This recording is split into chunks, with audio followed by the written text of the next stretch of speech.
Estás en Una casa sobre el mar, un programa de entrevistas chill out con los mejores asesores financieros de España.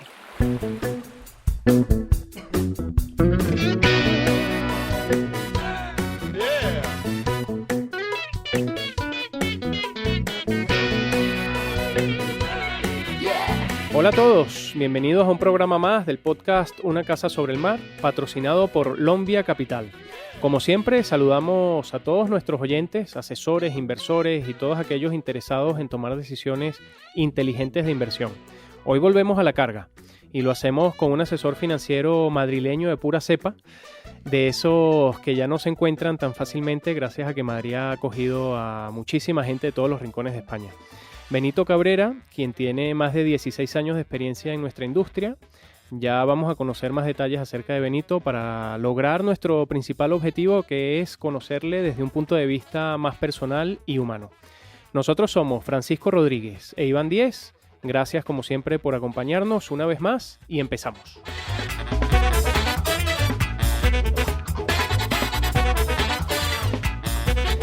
Amigo, llegamos a la entrevista número 33. ¿Qué te parece?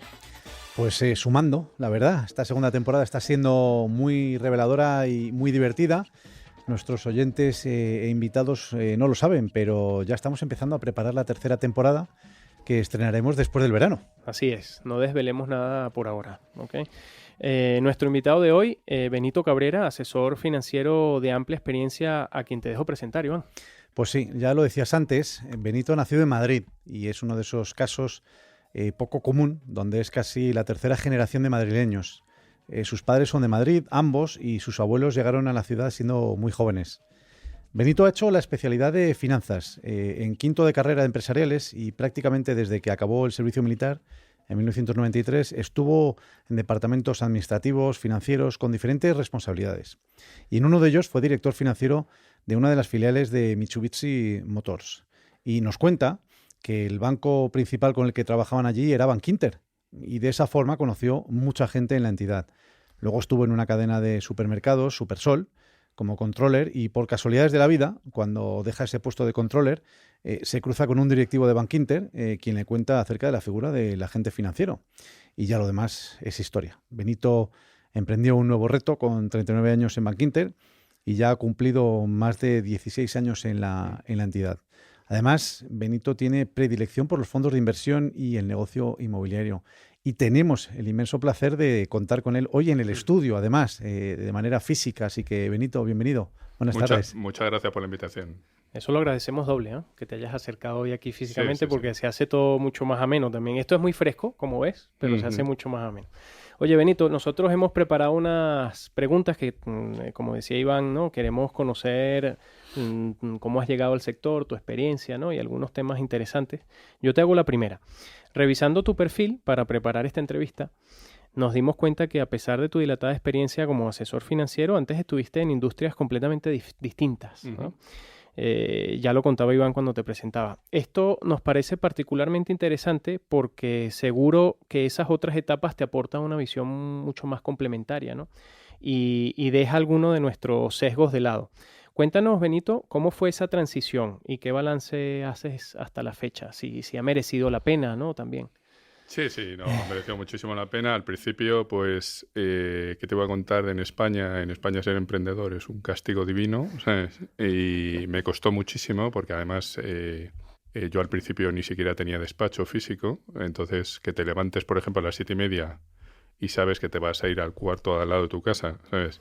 Cuesta mucho, ¿sabes? Cuesta mucho, y sobre todo lo que hablamos siempre los emprendedores en España, aquí nunca se nos ha ayudado, ¿sabes? Y menos, ¿sabes? Pero bueno, también tiene la perspectiva de que a mí me gustaba, por primera vez ya con 39 años, o emprendía o no lo iba a hacer nunca, y la verdad es que me ha salido muy bien, no me quejo. Ahora tengo 2 empleados, que además los mando un gran saludo de mi parte, o sea, es un encanto y además tengo muy buena química, pero vamos, sigo teniendo tengo un despacho fuera, pero la mitad de las veces ni siquiera me voy al despacho. Claro.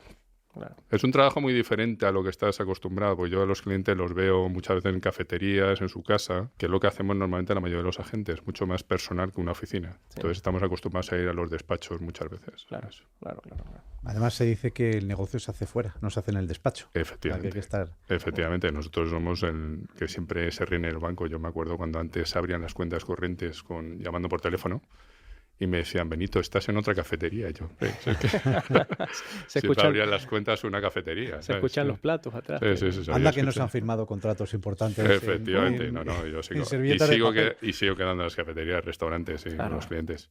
Claro. Oye, Benito, un tema, mira, vamos a hablar de un tema que es particularmente sensible y lleva siendo sensible los últimos años aquí en España, pero se está consolidando cada vez más, que es la integración de criterios medioambientales, sociales y de gobierno corporativo en las carteras y el entendimiento de estos criterios por parte del inversor final. Hemos visto además que tú estás certificado por la ONED en esta materia y nos interesa mucho entender cuál es tu posicionamiento sobre el valor que esto realmente aporta, cómo integrar criterios ESG, cómo se lo transmites a tus clientes, cómo les dices que la relevancia de todo esto de cara a contar con carteras más rentables y sostenibles a largo plazo.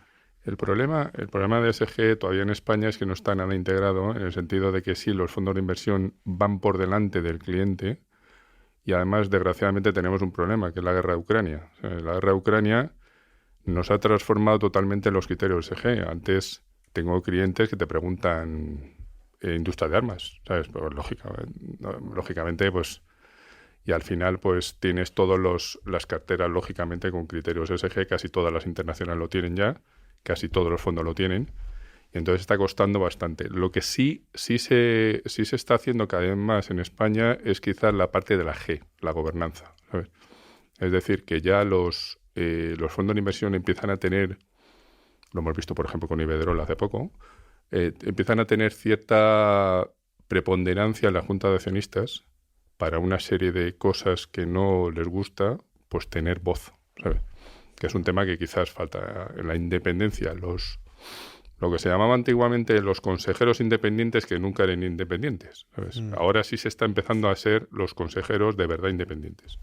Bueno, de hecho, es que si tú echas la vista atrás, los últimos 20 años, el origen de todas las crisis por las que hemos pasado ha sido una falta de gobernanza, una falta de gobierno corporativo. Por eso yo creo que se hace mucho hincapié en la parte ecológica del ESG, pero para mí ahora mismo tiene una cierta importancia tanto la G.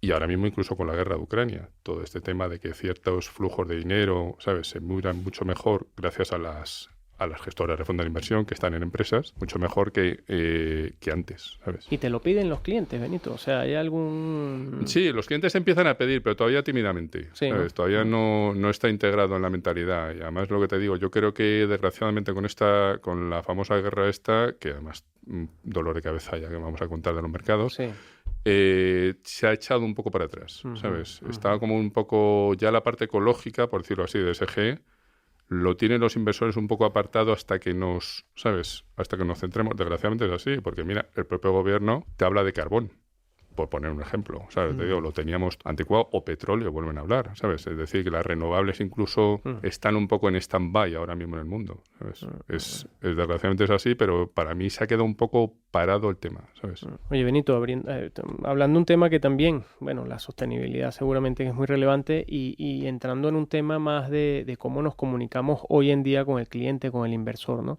Hemos hecho los deberes y veíamos que tienes un perfil muy activo en redes y que a través a través de las redes hoy en día estamos compartiendo información de primera mano. Además, eso da mucha cercanía con el inversor.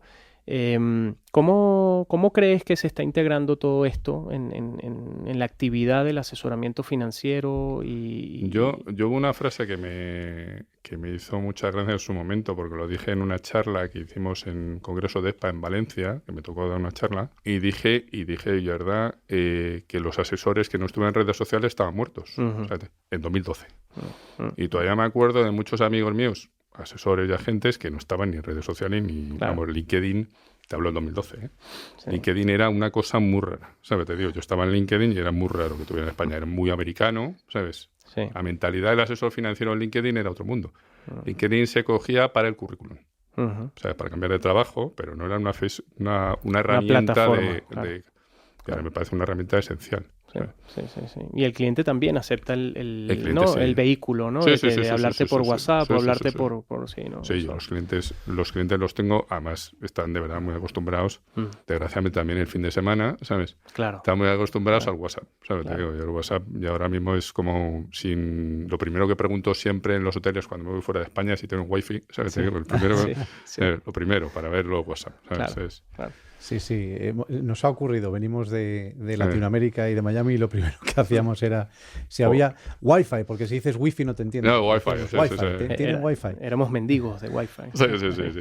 Y llamas por teléfono o WhatsApp. Sí, una maravilla. Es fundamental. Sí. Pues mira, en línea con lo que estás comentando de esta evolución y demás, para cerrar esta parte, vamos a ver contigo un poco en esos más de 16 años que tienes de experiencia como asesor en McIntyre, ¿qué consejo darías tú, qué tip o sugerencia le darías tú a aquellos asesores que están emergiendo, que tienen talento y que están en una fase más temprana de su carrera?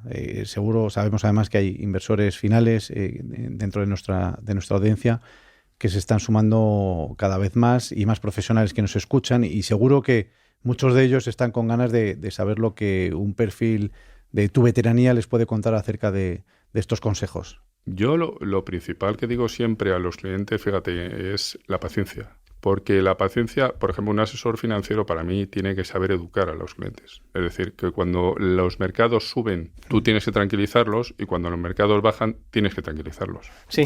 Es así. Claro, te digo, ¿por qué? Porque igual que, por ejemplo, tienes un fondo que da un 2% garantizado, ¿sabes?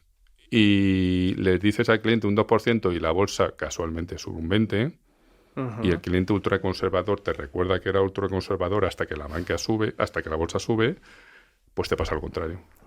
¿Sabes? Sí. Entonces, lo primero que tienes que hacer es educar. Y educar es muy cuestión de ya llevar muchas tablas en el mercado, ¿sabes?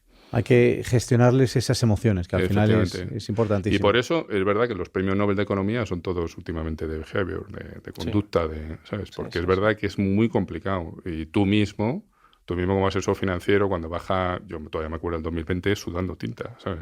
Cuando bajaban los mercados un 20% en 10 días. Sí. Es complicado saber, porque tú mismo, que mira que llevas tablas y mira que tienes experiencia, te cuesta mucho tus propias emociones. Dices, a ver si me estoy confundiendo. Pero fíjate qué curioso es, Benito, que cuando más volatilidad hay en los mercados, cuando más movimiento, incertidumbre, es cuando los inversores hacen más movimientos. Yo no sé si es que se ponen más nerviosos y realmente es cuando más importante es el mantener la calma. O sea, yo creo que cuando hay tantos ruidos es cuando más hay que... Sí, pero es muy complicado cambiar ese chip, ¿sabes? Esto es como me pasa a mí con clientes que me preguntan sobre el mercado inmobiliario, ¿sabes? Los mercados inmobiliarios, los españoles nos empeñamos, ¿sabes? Te digo, de siempre... Pesa una barbaridad. Que pesa una barbaridad y nos empeñamos que el mercado inmobiliario, no sé por qué, lo tenemos en los genes, yo ya no consigo explicarlo, que el mercado inmobiliario siempre sube. A pesar de que demuestres que nunca ha sido así, pero vamos, siempre sube, ¿sabes?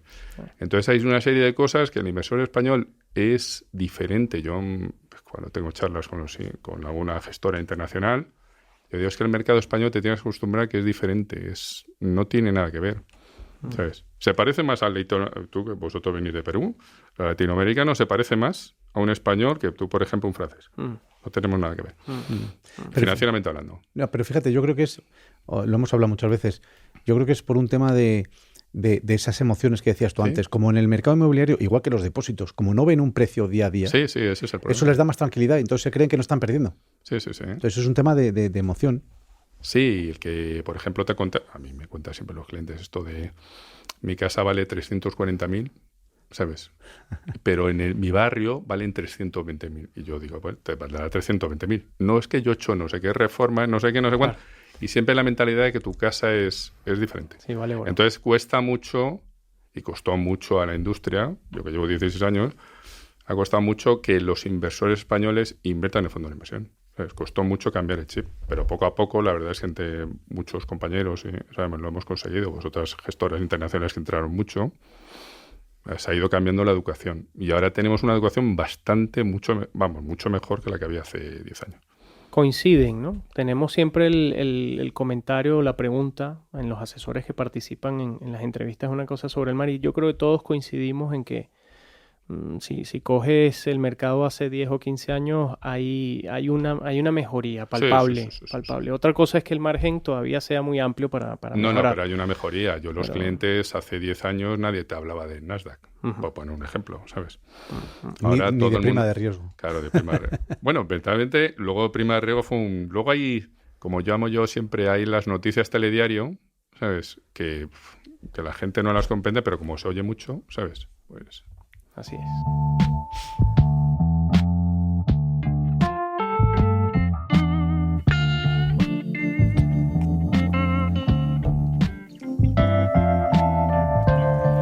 Pues Benito, ya sabes que tenemos una sección de formación que se llama Un faro sobre el mar, que nació con la idea de pediros a algunos de los mejores profesionales que nos expliquéis conceptos claves a la hora de invertir. Lo que queremos es ir construyendo una guía de inversión que todos los oyentes puedan encontrar, además recopilada en nuestra web, que tenemos la sección de Fórmate. Y a ti, Benito, te vamos a pedir que nos expliques en qué se basan los modelos de arquitectura abierta y guiada. Vamos a ver, yo, arquitectura abierta de siempre, una de las cosas, por ejemplo, que me gustó de Bankinter es que tenemos arquitectura abierta. ¿En qué consiste? Pues arquitectura abierta consiste en que tú puedes invertir en 40 o 50 gestoras diferentes que no son solo las de Bankinter. Es decir, que tienes un abanico de a lo mejor 3.000 fondos de inversión y Bankinter, por poner un ejemplo, no lo sé, ahora mismo se dará 50. ¿Qué permite esto? Pues permite, por ejemplo, una serie de gestoras que son muy concretas de un determinado perfil, que tú, por ejemplo, eres especialista en banca en Japón y tú, por ejemplo, tu gestora, por ejemplo, en Bankinter, lógicamente no somos muy de Japón porque no tenemos un gestor en Japón. Entonces te permite un abanico que no tiene posibilidades. Mientras que la guiada es que yo tengo una serie de fondos, que son estos, ¿sabes? Y solamente te puedo ofrecer estos. Entonces, para mí, como inversor, no como agente, como inversor, pues me permite un abanico que no puedo, bueno, que me permite a los clientes ofrecerle, pues eso, 3.000 fondos de todo tipo, de todas gestoras. Entonces, gestoras, por ejemplo, con fondos inmobiliarios, gestoras que invierten, por ejemplo, en China, porque tengan gestores en China, gestores que invierten, por ejemplo, gestoras que tenemos de solo tecnología, vosotros que sois de pymes europeas, pues una serie de cosas concretas que no me da, porque es imposible, que una gestora tenga todo, ¿sabes? Entonces, claro, pues tienes una posibilidad enorme.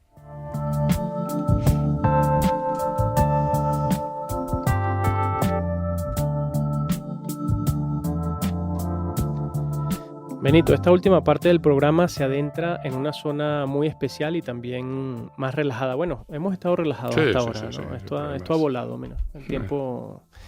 hemos hablado hasta ahora de algunas cuestiones claves del negocio, de tu intensa vida profesional, de tu experiencia, ¿no? Pero ha llegado el momento de que nos permitas conocer más el resto de esferas de tu vida, ¿no? De Benito como persona, como ser humano, ¿no? Valores, ocio, ¿no? Así que, Benito, empezamos. Te hacemos la primera pregunta. Si volvieras a nacer, ¿qué te gustaría aprender? Si voy a nacer, a mí lo único, os comentaba antes, a mí lo único que me falta, o me eché en falta, es cuando estuve en mi carrera profesional haber trabajado fuera, ¿sabes? Es lo único que me hubiera gustado, trabajar en Inglaterra, en Estados Unidos, un pequeño periodo, 2 o 3 años. Eso es lo único que he hecho en falta, la verdad, profesionalmente hablando. Vale. ¿Y hay algún famoso con el que te tomarías un café para filosofar? A mí, Bill Gates. Me parece una persona increíble. Me parece una persona que tenga 40.000 millones y los de ocio, ¿sabes? Ya de ese concepto de por mí que se dedique de pronto, cree en Microsoft y tenga un porrón de millones y en vez de, yo qué sé, comprar islas por el mundo para él, ¿no? Efectivamente, sí. O estar con 12 modelos top model y cosas de esas, pues se dedique a buscar vacunas a la malaria, cosas de esas, resulta fascinante. Ha erradicado enfermedades. Sí, por eso la malaria, por eso te digo, solamente con hablar con una persona así, que además es la típica conversación que yo no hablaría absolutamente nada, solo escucharía así babeante, ¿sabes? Sí. Serían varios cafés los que te tomarías. Sería, vamos, un barreño, ¿sabes? Exacto. ¿Qué es lo que más echas de menos de tu infancia? De mi infancia, como os comenté, mis padres, que se murieron hace 4 años, murió mi madre, te lo comentaba, y hace 11 murió mi padre. Y la verdad es que para mí fueron una parte muy importante de mi vida. Seguro. ¿Ese libro que te abrió los ojos? ¿Hay alguno? Ese libro es que no tengo ninguno de economía, pero sí tengo, por ejemplo, Homo Sapiens, no sé si lo habéis leído, una novela que aconsejo totalmente, un poco filosófica, que habla del ser humano desde el principio de lo que es el Homo Sapiens hasta prácticamente la edad moderna. Y verdaderamente me abrió los ojos, ¿sabes? Es mucho más optimista que, como hablábamos, coger el telediario, que al final dices, por Dios, tiene que haber algo optimista en este mundo, ¿sabes? Y es muy optimista sobre el ser humano, ¿sabes? ¿Sabes? Que normalmente la gente que escribe sobre el ser humano, no sé por qué, somos terriblemente pesimistas. Sí. No, no es el libro de Nassim, ¿no? No es Sapiens. ¿O Sí, es el mismo Sapiens? Ok. Sí, a mí me parece Es fascinante ese buenísimo, libro. es Fascinante. buenísimo. Además te pone en perspectiva, ¿no? Sí, ¿Dónde estamos ahora? Y Ahora realmente esto los con Homo problemas... Deus, ¿sabes? La segunda, por eso he dicho Homo Sapiens, porque estamos con Homo Deus, la segunda Sí. parte más densa, más complicada, pero vamos, me resultó increíble que ponga la humanidad y sobre todo que te recuerde, que es que se nos olvida, que el hombre desde la Pax Romana, es decir, desde el siglo I de nuestra era, ¿sabes? Hasta hoy, no habíamos estado 75 años en paz, quitándolo de Ucrania, ¿vale? Sí.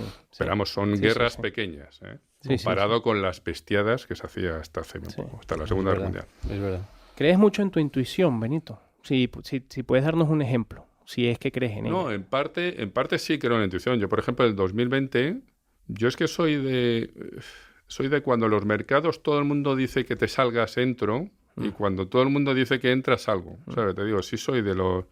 Y entonces, por ejemplo, en el 2020 yo a mis clientes, que la verdad es que me hicieron caso, y por eso me aprecian mucho, según dicen, mis clientes les aconsejé en momento de pánico que aguantaran, ¿sabes? Y aguantamos. Y, por ejemplo, ahora mismo estamos aguantando, ¿sabes? Qué bien. Esperamos. ¿Y hay alguna pasión, seguramente, que no todo el mundo conoce? No, la pasión que os comentaba, que a mí es una verdadera ya... Y por eso le dedico cuanto puedo, me voy, ¿sabes? Es viajar. ¿Sabes? A mí viajar me fascina y sobre todo viajar al extranjero. Me encanta viajar por España, la verdad es que viajo bastante. Por ejemplo, yo me acuerdo, siempre le digo, se lo decía a un colega esta mañana que he estado con él, le decía que el 2020 estuve en Formentera y le dije yo no vuelvo a Formentera, porque en Formentera el 2020 estaban vacías las playas. O sea, yo creo que fuimos en la T4, ese avión de Iberia, siempre recuerdo que íbamos mi mujer, yo y 4 más, ¿sabes? Te digo, que abrieron y me fui a Formentera. Entonces me encanta. A mí siempre con mi mujer quiero hacer las 12 maravillas del mundo. Ya llevo unas cuantas y a ver si en breve puedo volver a viajar. Nos contabas antes de empezar la entrevista que habías hecho un viaje en globo viendo un amanecer en Egipto. Cuéntanos un poquito, un minutillo de eso.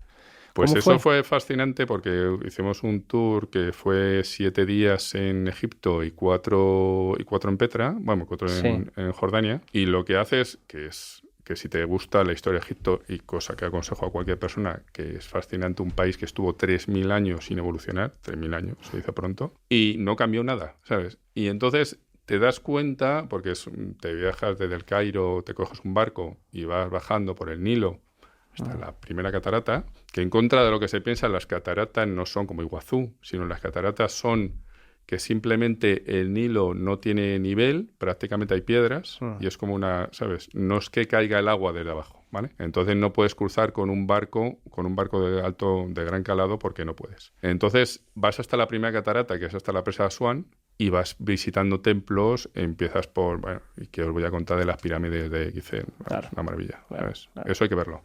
Y luego Petra, es que Petra es otro mundo, es que no se puede describir, no sé, es diferente, ¿sabes? Sí. Tanto como las pirámides, como con Petra, es la típica cosa que tienes que verla una vez en tu vida. Y si no la has visto, te quedas. Y una cosa que hicimos, que estuvo muy bien, cuando fuimos al Valle de los Reyes, es que nos ofreció el guía, que es un tío encantador, nos ofreció el guía el amanecer en globo. Entonces cogimos un globo enorme, todavía me acuerdo, ¿sabes? Mi mujer pasó un pánico terrible, pero y yo también al principio, la verdad, porque también hay que ver cómo suben, ¿sabes? Yeah. Pero ves arriba cómo amanece viendo el Nilo, y la otra parte de la barcaza ves el Valle de los Reyes. Y te das cuenta que el Nilo es un vergel verde, totalmente estrecho, y a los dos lados hay desierto. Claro. Es curiosísimo, ¿eh? Es curioso. Es una cosa... Luego te mando una foto. Bueno. Yo creo que muchos se habrán apuntado, ¿no? Sí, Un viajecito así ahora que ya... Y ahora se puede ir, ¿eh? Ahora hay una seguridad bastante. Nosotros fuimos hace 4 años y tenía más... Pero vamos, me han dicho que estás tú. Vamos. No, apuntadísimo, ¿no? Sí, apúntatelo. Sí. Y sabiendo que te gusta la historia, Benito, ¿qué momento histórico te hubiese gustado ver? Yo ahora estoy leyendo una historia de Roma, que es peculiar. Lo que pasa es que es verdad que yo soy un tío bastante optimista, quizás por eso soy emprendedor en España, o soy optimista, o si no, no puedo ser emprendedor. Pero aparte, lo que me fascina de Roma es cómo conquistó todo el mundo conocido, ¿sabes? Cuando el mundo conocido era muy grande para una persona que pateaba, ¿sabes? Es decir, que andaba. Sí.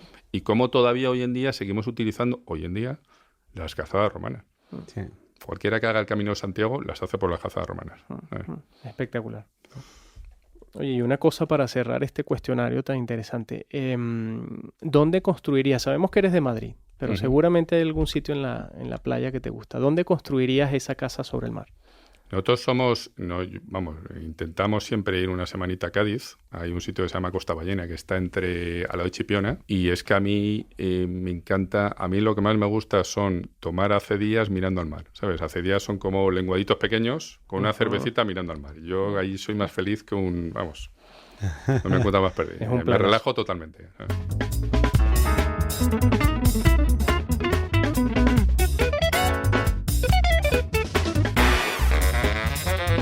Muchas gracias, Benito. Viste que ha volado el tiempo. Sí, totalmente. De verdad, ha sido súper interesante. Nos has dejado mensajes buenísimos. Enhorabuena, además, porque vienes de industrias muy distintas. Te has hecho un nombre, una carrera en la nuestra, en asesoramiento financiero. Nos has apoyado siempre desde el principio. Así que, además, a esta iniciativa también. Te vimos en el evento de Una Casa sobre el Mar en abril. Estás ahora aquí en el estudio. Ha sido un placer compartir este momento contigo y sabes que esta es tu casa y queda abierta así para ti, de ahora en adelante. Muchísimas gracias por todo. Ha sido un gusto conocerte, la verdad, gracias, Benito, porque siempre decimos lo mismo y lo repetimos, pero es que es verdad, conocemos al Benito profesional, nos gusta conocer siempre la parte personal, la parte humana, humanizar el asesoramiento financiero, o sea que, y además tenerte aquí es un placer, así que muchas gracias. Muchas gracias.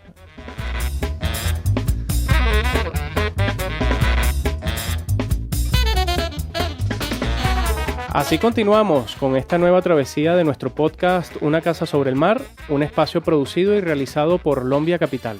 Seguiremos intentando ayudar a tomar decisiones inteligentes acompañados del ruido de las olas y la brisa marina. Nos pueden encontrar en iTunes, iVoox, Spotify y otras plataformas de podcast. Y si te ha gustado el programa, por favor suscríbete. Y lo más importante, si te ha gustado Benito, nuestro invitado, vas a poder contactar con él. Tenemos un formulario dentro de su biografía en nuestra página web, www.unacasasobrelmar.com. Y además nos podéis seguir, podéis hacer amigos nuestros en redes sociales, en Twitter, @casasobrelmar, en LinkedIn y en Instagram, Una Casa sobre el Mar.